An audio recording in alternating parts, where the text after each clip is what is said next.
Semuanya sudah? Belum Pak? Nunggu pengumuman nanti Natal kostumnya apa gitu ya. Penyembahan kostumnya apa ya Natal ya. Biasanya kostumnya adalah bebas, rapi dan sopan Bapak Ibu Saudara ya.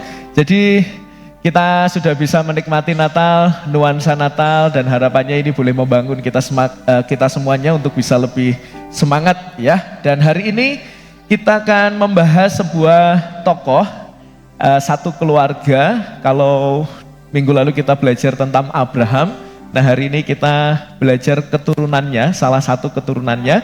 Setelah Abraham dia punya anak namanya Ishak, lalu Ishak punya anak namanya Yakub, dan Yakub punya 12 anak laki-laki. Salah satunya bernama Yehuda, dan nah ada kata Tamar di sana. Nah saudara, sebelum saya masuk ke firman Tuhan, saya ingin bertanya dulu kepada ibu bapak sekalian. Siapa di sini yang pernah membuat SKCK? Angkat tangan. Sedikit ya. SKCK, Bapak Ibu Saudara. Surat keterangan catatan kepolisian. 1, 2, 3, angkat tangan. Banyak ya. Ada yang tidak, ada yang pernah membuatnya. Saya pernah membuat SKCK. Ya, waktu itu saya masih, kalau nggak salah, SMA ya, untuk masuk kuliah. Waktu itu saya ingin masuk kuliah yang ada unsur negaranya begitu ya waktu itu, dan perlu membuat SKCK. Pertama kali saya membuat, saya deg-degannya minta ampun ya, padahal hanya meminta surat itu, tapi ternyata deg-degan luar biasa. Sama seperti kalau ada pemeriksaan di jalan itu ya, padahal kita lengkap ya bawa surat-surat, tapi waktu ada polisi kita sudah langsung deg-degan luar biasa gitu ya. Nggak tahu kenapa polisi itu sangat menakutkan. Nah, tapi saudara, saya tidak ingin bahas polisi, tapi kalau di SKCK biasanya dipakai untuk apa? Ya ada daftar sekolah, ada melamar pekerjaan, ada mengurus perizinan. Kenapa sih semua itu biasanya menetapkan standar atau persyaratan SKCK? Ya dengan mudah kita bisa menjawab, ya untuk sebagai bukti bahwa kita tidak pernah bermasalah dengan kasus hukum ya, atau di dalam catatan kepolisian. Karena itu diasumsikan bisa menunjukkan bahwa kita adalah pribadi yang berintegritas karena tidak pernah punya catatan kejahatan. Nah saudara, kalau biasanya kalau sudah ada SKCK-nya, ada catatan kejahatannya, maka biasanya perusahaan ya langsung gugur ya di bagian pertama. Baru seleksi administrasi mungkin sudah langsung digugurkan, tidak usah masuk ke wawancara dan lain sebagainya. Nah saudara, itu adalah SKCK dan cara kerja dunia yang seringkali ketika orang melakukan kesalahan, ketika orang melakukan pelanggaran, sudah tidak ada ampun baginya. Tetapi teks kita hari ini akan menunjukkan kepada saya dan saudara bahwa kita semuanya berdosa, kita semuanya memiliki kerapuhan, keterbatasan, dan kita juga sering terjatuh di dalam dosa. Tetapi kita akan melihat betapa besar anugerah Tuhan yang melingkupi semuanya, yang mengalahkan segala dosa-dosa kita. Anugerahnya lebih besar. Kemarin ada 17 teman-teman yang ikut seminar tentang ibadah. Ada satu pujian him yang sangat memberkati. Tulisannya begini, saya lupa nadanya, tapi dengan teks yang sangat besar, dan itu mengingatkan kami semuanya termasuk saya. Tulisannya begini, dosa kita begitu besar. Ya, ada yang ingat, yang ikut? Dosa kita lebih besar, tapi terlebih besar adalah anugerah dan kasih Tuhan. Karena kalau tidak anugerah dan kasih Tuhan tidak lebih besar, maka kita semuanya tidak akan pernah bisa menikmati hidup kekal. Nah saudara yang dikasihi oleh Tuhan, hari ini kita akan hampir 3/4 khotbah saya akan membahas tentang dosa. Karena di dalam keluarga Yehuda kita akan menemukan berbagai macam dosa, mulai dari yang terang-terangan sampai dosa yang tersembunyi di dalam hati. Nah itu sebabnya teksnya sangat panjang sekali, tapi saya tidak ingin membaca dan mengajak saudara membaca di awal. Saya akan mengajak kita semua untuk membaca ayat per ayat supaya kita lebih bisa mengerti konteksnya. Seperti yang saya katakan, kita masuk kepada rentetan atau ya daftar dosa yang dilakukan oleh keluarga Yehuda. Khususnya saya mencatat 6 dosa Yehuda, lalu ditambah dosa anak-anaknya, dan nanti ada dosa Tamar menantunya. Yang pertama, dosa Yehuda, mungkin supaya bisa lebih meneliti, silahkan buka Alkitabnya atau HP-nya atau tab-nya, ya apapun sarananya. Yang penting saudara pegang teksnya supaya saudara bisa mengerti ayat per ayat yang nanti kita akan bahas. Silahkan, Kejadian pasal yang ke-38, ayatnya yang pertama sampai yang ke-30, satu perikop full nanti kita akan membahasnya. Sudah ya, Kejadian 38, kita mulai dulu dari ayat pertama, kita akan baca bersama-sama ayat pertama, 1, 2, 3. Pada waktu itu, Yehuda meninggalkan saudara-saudaranya dan menumpang pada seorang adulam yang namanya Hira.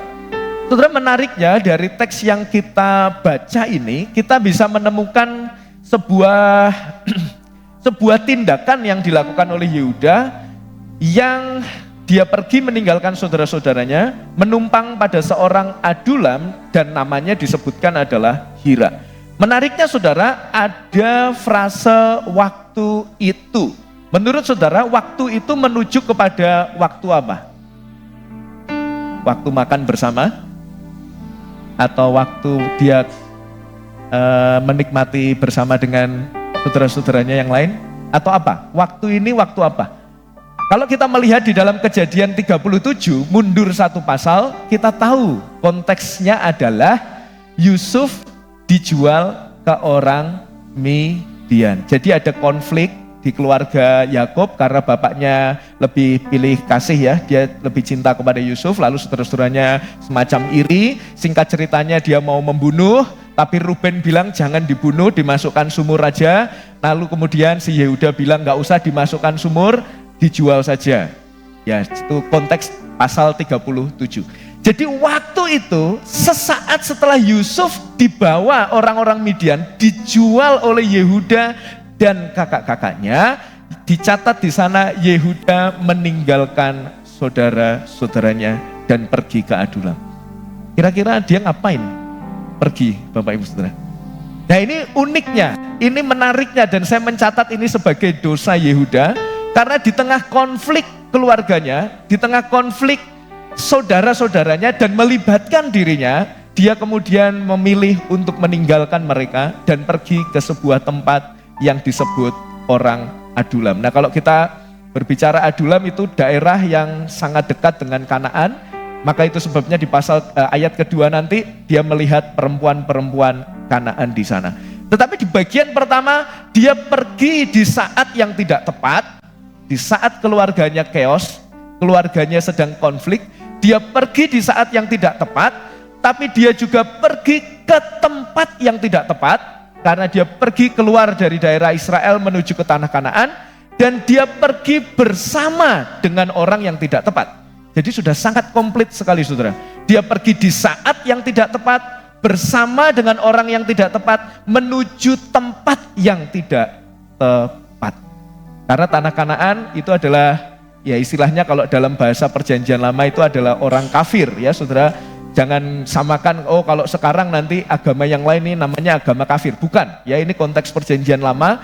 Memang orang-orang atau bangsa di luar Israel yang tidak menyembah Allah itu disebut kafir di sana.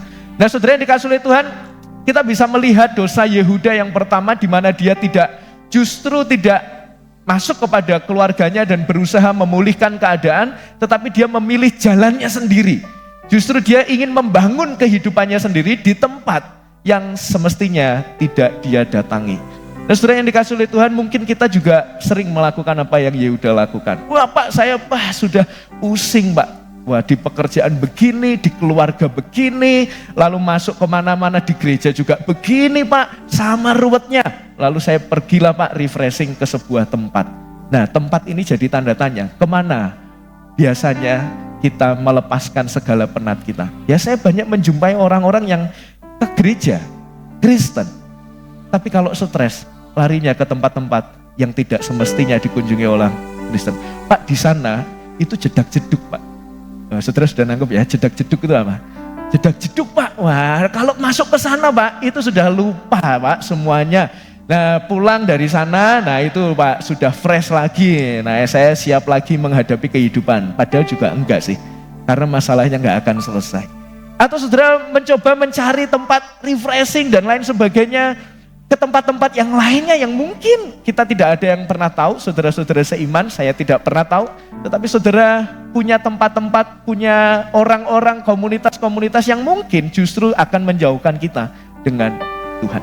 Ya saudara yang dikasih Tuhan, kita perlu melihat bagian yang pertama ini sebagai sebuah semacam sirine ya, tanda untuk kita aware kemana saya dan saudara pergi di saat saudara mengalami sebuah kepenatan. Yang kedua, dia tidak hanya pergi akhirnya dengan orang yang salah ke tempat yang salah, beneran kan keputusannya ini akhirnya menjadikan dia semakin hancur. Kenapa? Karena di ayat kedua dia dikatakan di sana, di situ di daerah Adulam itu Yehuda melihat anak perempuan seorang. Siapa di sana? Kanaan. Nama orang itu ialah Shua. Lalu Yehuda kawin dengan perempuan itu dan menghampirinya. Nah, Shua ini bukan istri Yehuda. Shua ini mertuanya, nama bapaknya istrinya. Istrinya tidak dicatat namanya. Oh, padahal Yehuda kan orang terkenal, Pak. Kok istrinya nggak dicatat? Ya, itu menunjukkan sekali lagi konteks masa itu perempuan itu benar-benar sangat tidak berarti, saudara ya. Konteks masa itu, maka namanya tidak dicatat di sini. Nah, dia menikah dengan anaknya Shua, orang Kanaan. Mungkin saudara berkata, apa salahnya gitu ya? Ini kan seperti saya, mungkin saya pergi ke luar pulau, lalu saya menikah dengan orang mungkin etnisnya berbeda. Kan nggak apa-apa Pak, etnisnya berbeda. Iya, itu konteks masa ini. Tetapi konteks masa itu Allah melarang umatnya, umat pilihan, bangsa Israel untuk menikah dengan bangsa lain. Apalagi jelas disebutkan jangan dengan orang Kanaan. Itu 2 kali disebutkan oleh Allah kepada Abraham, mbah buyut ya. Abraham, Ishak, Yakub, Yehuda, mbah buyut. Abraham dibilang jangan menikah dengan orang selain bangsa Israel. Lalu anaknya Abraham, Ishak, mbahnya Yehuda itu juga dibilang jangan menikah dengan orang bangsa lain. Dan saya yakin Yehuda tahu tentang konsep ini, tetapi dia mengabaikannya dan dia menikah dengan perempuan Kanaan. Di sana menariknya saya menggarisbawahi kata melihat, saudara. Waktu Yehuda melihat anak perempuan ini, berarti cara Yehuda untuk mencari pasangan yang akan menemaninya seumur hidupnya hanya dengan kacamata fisik atau jasmani. Nah, saudara yang dikasih Tuhan, ini menjadi peringatan bagi kita sekalian. Apakah kita selama ini mengabaikan perintah Tuhan dalam banyak hal ya? Atau kita justru mengingat perintahnya dan berusaha untuk melakukan perintahnya, menjauhi larangannya. Di sini Tuhan melarang orang-orang Israel, orang-orang pilihan untuk menikah dengan orang-orang di luar Israel. Tetapi Yehuda mengabaikannya. Dan ini menjadi perenungan kita. Mungkin yang belum menikah ya, kira-kira kalau kita memilih pasangan, apa yang jadi standar kita? Saya pengen yang rambutnya itu panjang Pak, sampai ke kaki kalau bisa Pak gitu ya. Atau saya pengen yang langsing Pak. Atau saya pengen yang potongan rambutnya itu begini-begini Pak gitu saudara ya. Nah, kalau itu semua sudah terpenuhi, apalagi dia yang humoris Pak gitu ya. Karena biasanya kan sekarang yang ganteng kalah sama yang humoris saudara, katanya begitu ya. Betul begitu yang cewek-cewek? Oh tidak ya, jadi nggak usah terlalu humoris saudara ya. Saya akan khotbah dengan kaku ini saudara ya, jadi nggak pernah humoris lagi.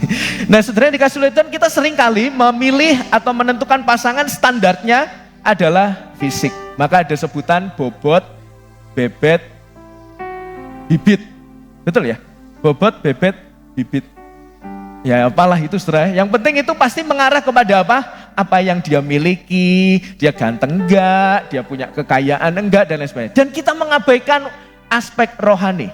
Kita tidak pernah melihat apakah dia takut akan Tuhan, apakah melalui hubungan ini, hubungan kita kepada Tuhan semakin meningkat atau semakin menurun. Nah hari-hari ini kita mulai mengabaikan faktor yang rohani. Kita sudah puas kalau jasmaninya sudah oke, apalagi nanti dia adalah yang kupandang setiap bangun tidur. Wah, masa aku bangun tidur memandang yang gak sedap? Pasti harus yang sedap dipandang gitu ya.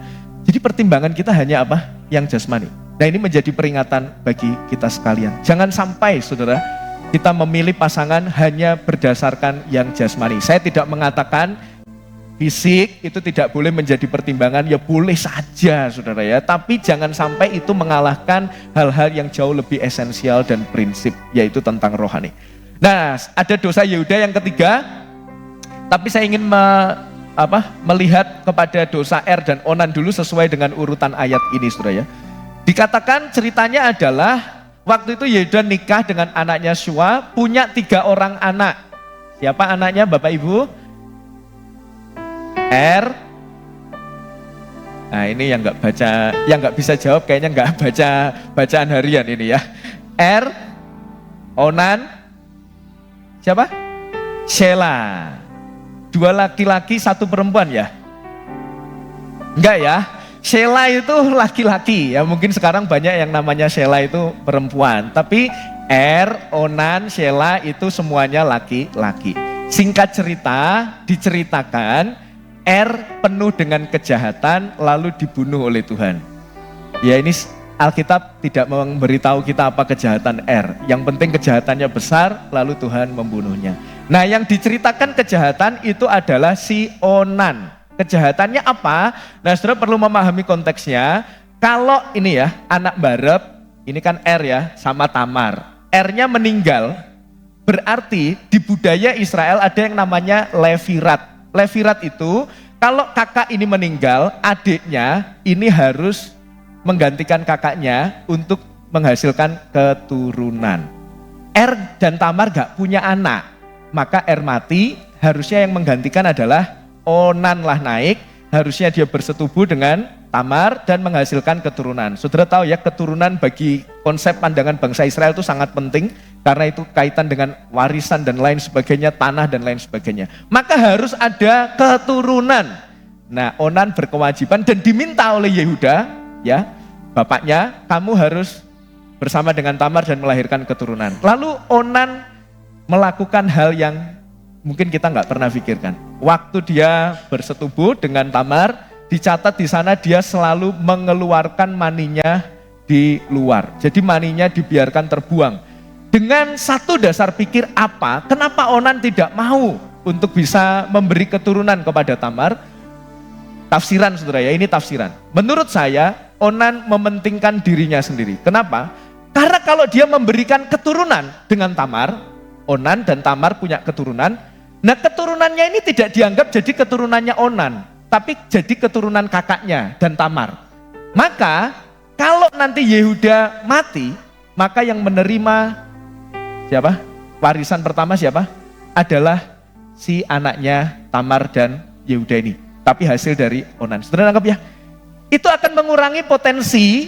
Nah kalau mereka nggak punya anak, maka pasti nanti yang dapat ahli waris itu adalah anaknya Onan dan istrinya sendiri. Maka dia tidak mau bersetubuh dengan Tamar. Dia membiarkan maninya keluar supaya Tamar sampai tua tidak punya anak. Supaya nanti warisannya jatuh kepada anaknya si Onan. Nah saudara yang dikasih oleh Tuhan, ini menjadi satu hal yang saya tulis, dia mementingkan dirinya sendiri.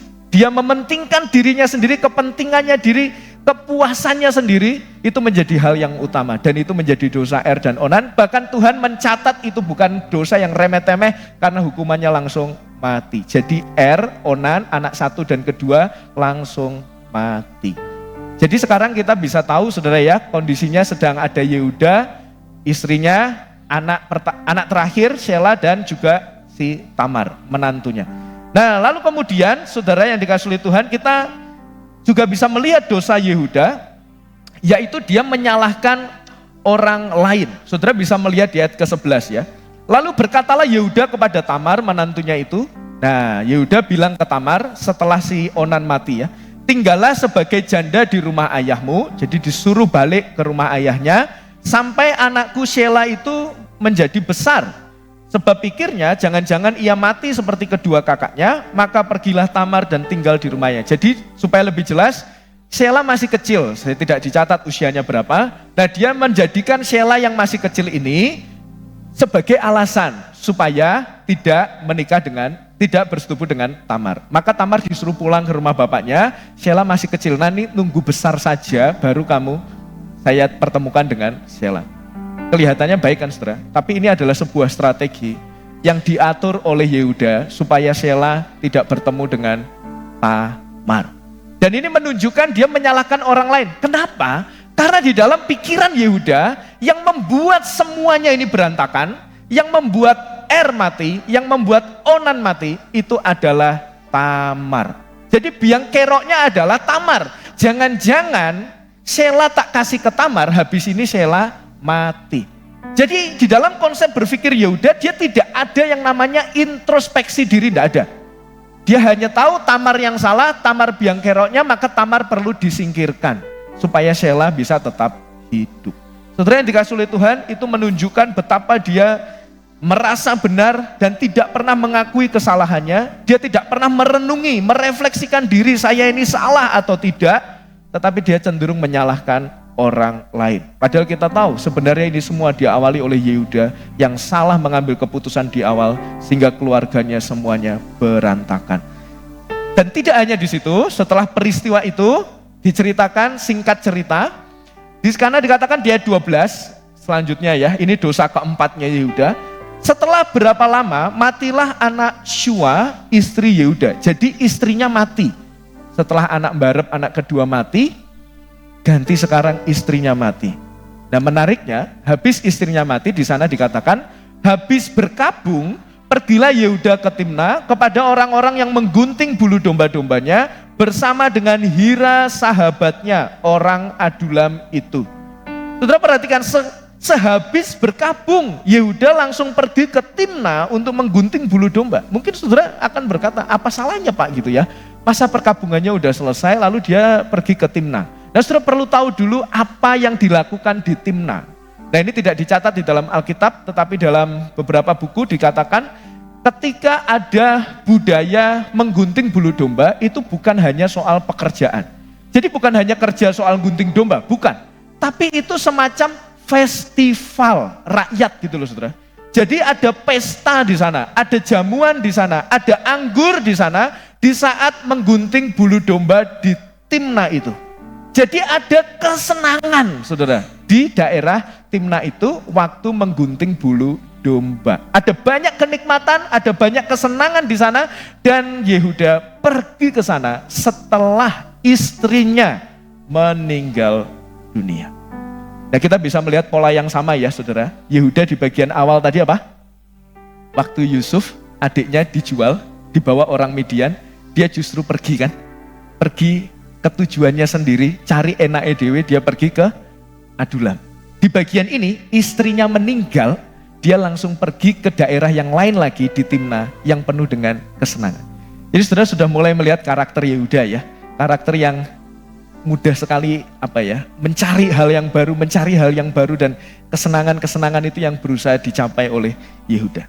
Dan saudara yang dikasihi oleh Tuhan, ini menunjukkan betapa dia tidak pernah puas, dia akan haus akan kesenangan demi kesenangan, dan itulah yang Yehuda lakukan, dan itu menjadi karakter Yehuda yang ya sebenarnya kita perlu untuk mewaspadai itu semua. Dan saudara perlu perhatikan, ada perubahan sebutan ya. Hira di bagian ayat 1 tadi disebut apa? Dia pergi ke orang Adulam namanya Hira, ya pergi saja bersama dengan Hira. Tapi di sini dia sudah disebut sebagai sahabatnya. Jadi ada peningkatan ya, kedekatan antara si Yehuda dan juga si Hira ini. Ya dia makin dekat dengan orang-orang yang tidak berkenan, akhirnya semuanya semakin berantakan. Ya ini sekaligus memperkuat ya, pergaulan yang buruk itu merusakkan kebaikan, kebiasaan yang baik saudara. Jadi kita perlu berhati-hati untuk memilih lingkungan kita. Nah singkat ceritanya, karena Tamar tahu, ada yang memberitahu bahwa Yehuda pergi ke Timna, lalu Tamar lah menggoda mertuanya. Nah, apa yang Tamar lakukan? Ketika dikabarkan kepada Tamar, saudara bisa melihat ya, bapak mertuamu sedang jalan ke Timna menggunting bulu domba, langsung Tamar dikatakan apa di sana ayat 14, maka ditanggalkannya lah pakaian kejandaannya, ia bertelekung dan berselubung lalu pergi duduk di pintu masuk ke Enaim yang di jalan ke Timna, karena dilihatnya bahwa Shelah telah menjadi besar dan dia tidak diberikan juga kepada Shelah untuk menjadi istrinya. Jadi saudara yang dikasihi oleh Tuhan, Tamar tahu bahwa mertuanya itu sedang pergi perjalanan ke Timna, lalu dia berusaha menggoda, yaitu dengan cara dia melepaskan pakaian kejandaannya dan menggantikan dengan pakaian seperti yang dipakai oleh perempuan sundal pada masa itu. Dalam tanda kurung mungkin PSK lebih tepatnya saudara ya kalau konteks masa kini. Jadi dia sengaja melepas pakaian jandanya, mengganti dengan pakaian yang menggoda bagi budaya masa itu sebagai PSK untuk menggoda si Yehuda. Nah, ada banyak tafsiran. Saya juga menyetujui tafsiran itu. Ada beberapa yang berkata begini. Waktu Tamar mengganti pakaiannya dan duduk di jalan, itu karena dia tahu kebiasaan mertuanya. Untuk, dalam tanda kutip, saudara tahu, suka jajan. Jajan bukan jajan ciki di Indomaret, saudara ya. Suka jajan. Suka menyewa perempuan-perempuan dan juga melakukan hubungan badan. Maka Tamar tahu kebiasaan mertuanya, maka dia melakukan itu untuk menjebak mertuanya. Jadi sekali lagi, karena kita sekaligus membahas hal ini, kita akan bisa melihat dosa Yehuda berikutnya adalah dosa seks. Saudara yang dikasihi oleh Tuhan, Yehuda begitu tidak peduli dengan kekudusan. Yehuda melampiaskan nafsu seksualnya kepada seseorang yang sebenarnya adalah menantunya, tetapi di dalam pikiran dia itu adalah perempuan sundal. Dan tanpa pikir panjang, dia memutuskan untuk menyewa dan juga membayar. Dan bahkan Yehuda itu menawarkan, aku bisa beri apa kepada engkau. Berarti dia sudah terpola dan sering melakukan hal ini. Saudara, inilah Yehuda. Dengan segala macam keterbatasannya, dosa-dosanya. Bahkan ada dosa seksual di tempat ini. Bahkan nanti kita akan bisa melihat betapa dia membangun citranya dengan baik sekali, dengan suci sekali. Padahal dia melakukan dosa yang begitu keji di hadapan Tuhan. Dan Tamar cerdik, karena memang dari awal tujuan Tamar bukan untuk bersetubuh dengan bapaknya, tapi untuk bisa mendapatkan sesuatu yang lebih besar. Maka dia minta, saudara ya, ini jebakannya, dia minta waktu si Yehuda ngasih hewan-hewan ya, saya lupa hewannya apa di situ, dikasih. Tapi kemudian Tamar bilang, aku mau yang lain. Nah, apa yang kamu mau? Lalu si Tamar bilang apa? Dia pengen cap, tulisannya cap apa? Cap metrai ya. Cap metrai, lalu kemudian dia minta juga tongkat, dan dia minta kalungnya si Yehuda. Nah ini kalau kasarannya, saudara, kasaran ya. Untuk sebagai jaminan aku minta KTP-mu aja gitu. Karena waktu itu kan gak ada KTP, saudara ya. Jadi dia mengambil barang-barang, di mana kalau orang, oh lihat barang ini, wah ini pasti punyanya si Yehuda. Nah gitu loh saudara maksudnya. Jadi dia minta sesuatu yang menunjukkan identitasnya Yehuda. Diambillah itu. Dan benarlah barang-barang itu yang akhirnya membuktikan pada akhirnya Yehuda yang melakukan hal itu. Nah singkat ceritanya, akhirnya sebelum masuk ke sana ya. Nah ini menarik saudara, ini menarik sekali. Saya juga baru menangkap pesan ini setelah saya mempelajari ini. Ada beberapa orang yang menafsirkan apa yang dilakukan Tamar ini bagian dari imannya kepada Tuhan. Perhatikan baik-baik. Apa yang dilakukan Tamar ini adalah bagian dari iman Tamar yang ingin melanjutkan keturunan. Jadi ada semacam intervensi Allah yang memakai kekacauan keluarga Yehuda. Perhatikan baik-baik. Memakai kekacauan keluarga Yehuda, ada cara Allah yang Tuhan izinkan dikerjakan melalui Tamar. Dalam kacamata dunia, yang Tamar lakukan ini perbuatan yang tidak bermoral. Saya setuju itu. Dosa ini adalah tetaplah dosa. Apa yang dilakukan Tamar adalah tindakan yang tidak bermoral.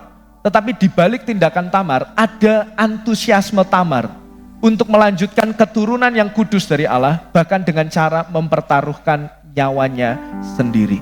Bahkan menariknya sekali saudara, argumen ini didukung oleh kitab Rut. Saudara tahu kitab Rut ya? Rut dan Boas, ini kan mirip sama seperti Tamar dan Yehuda ya. Tamar itu kan menyamar, lalu akhirnya Yehuda begitu. Nah Rut dan Boas kan juga, Boas waktu kerja, lalu Rut kemudian tidur di kakinya Boas. Saudara ingat cerita itu ya? Nanti kalau gak ingat baca Rut pasal 3 dan keempat.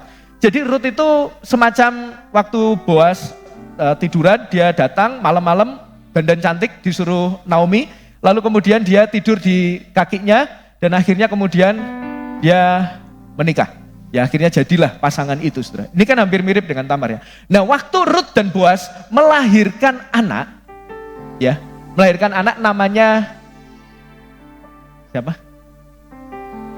Saya menunggu jawaban, lupa saya. Siapa? Bukan, Peres kan Yehuda Tamar ya. Anaknya Rut dan Boaz, itulah nanti kita baca saudara ya. Saya juga tidak hafal. Nah, waktu dia melahirkan anaknya, di situ itu disebutkan begini.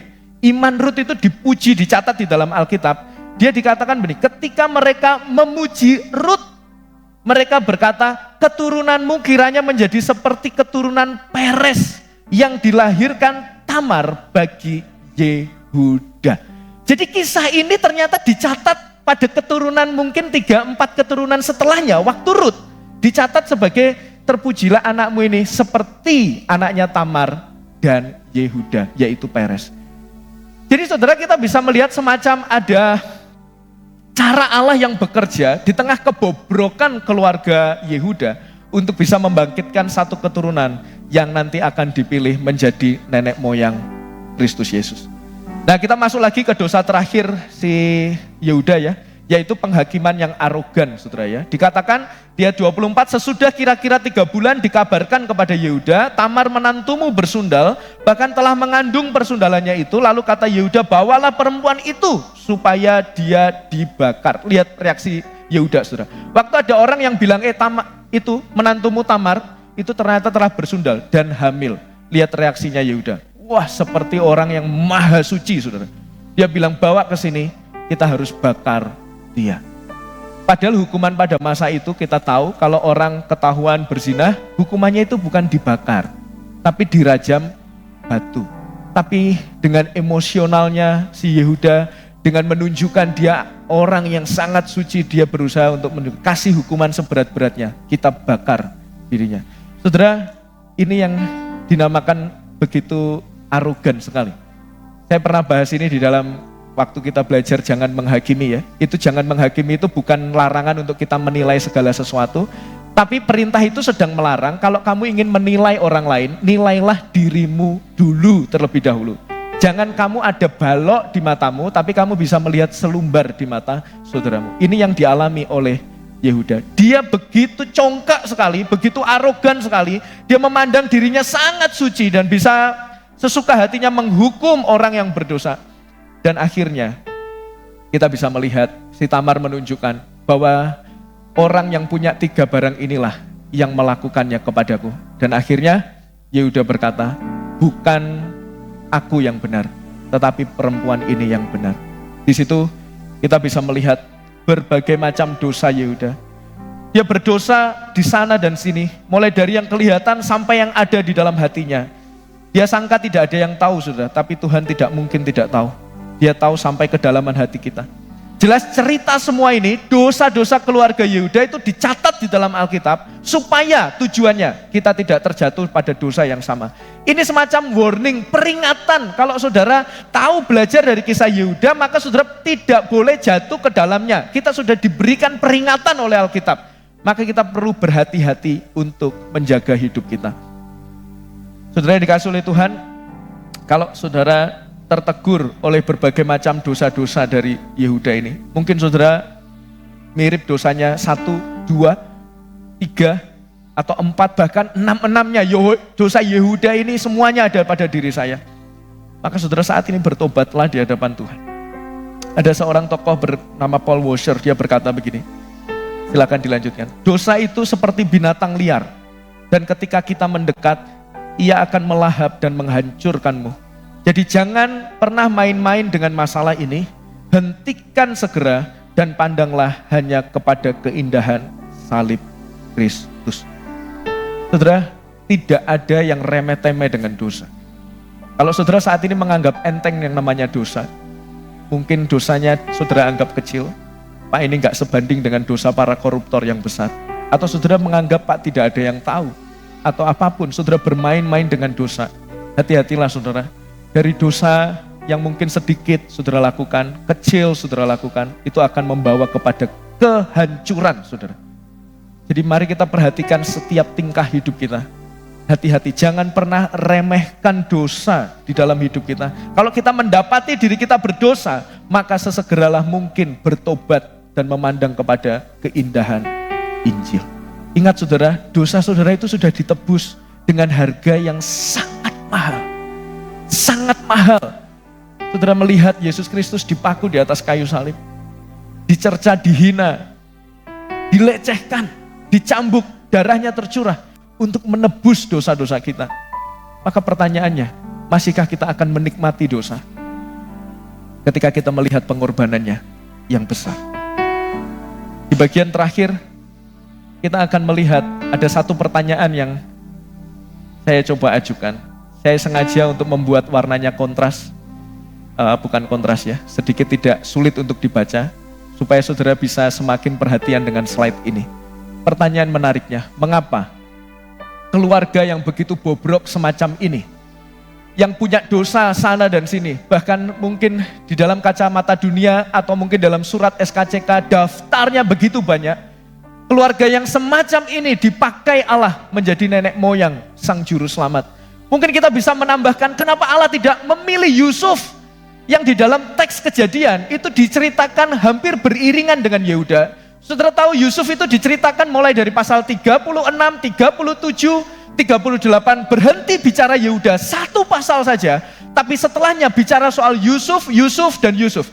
Dan apa yang Yusuf lakukan adalah sesuatu yang baik, integritasnya dicatat, dia menolak dosa seksual dengan bosnya. Yusuf dijual, dia dianiaya oleh saudara-saudaranya, tetapi pada akhirnya dia menolong saudara-saudaranya. Kenapa bukan Yusuf yang dipilih Allah untuk menjadi nenek moyang sang juru selamat, tetapi justru Yehuda, keluarga yang begitu bobrok, yang dosa sana dan sini.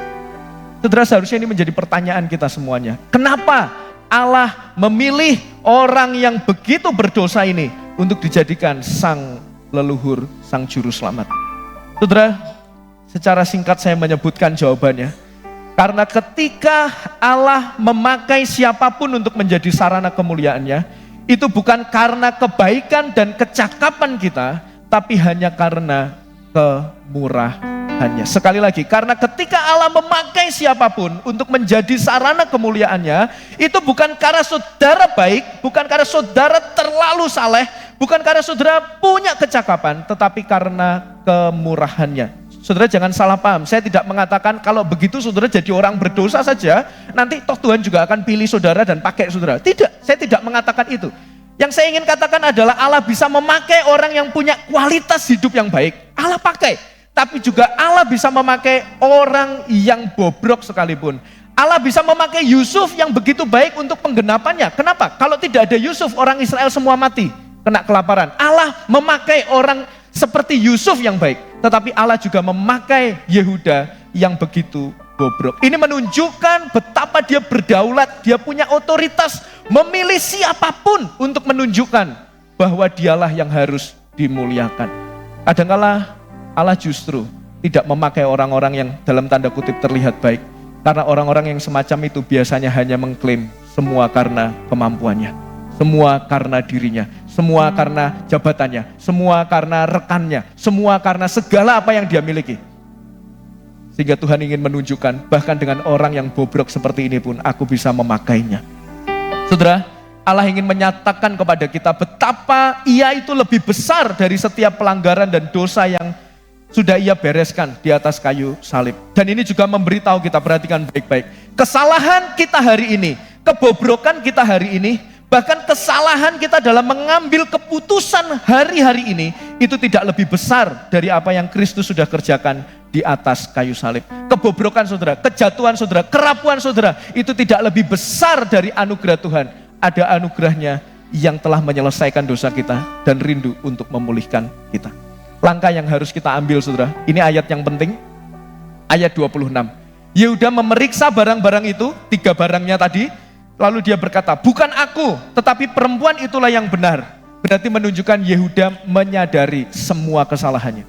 Yehuda harus sadar dulu, sampai di akhirnya dipakai oleh Tuhan. Dan itu juga harus menjadi perhatian kita. Kita harus sadar segala dosa-dosa kita.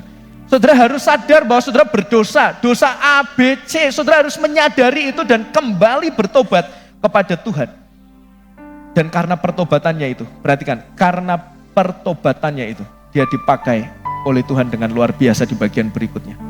Bagi saudara yang berkata, saya menikmati dosa, toh Tuhan sudah menebus saya, besok saya akan melakukan lagi dan lagi. Itu bukan yang tertulis di dalam Alkitab.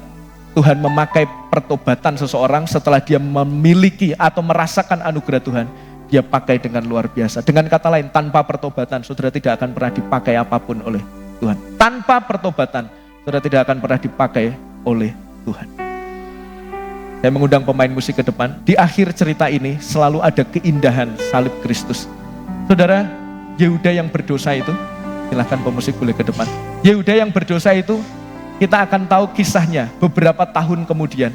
Dia mengalami pertobatan itu. Dan pertobatan itu bukan hanya sekedar di mulut saya bertobat, tidak.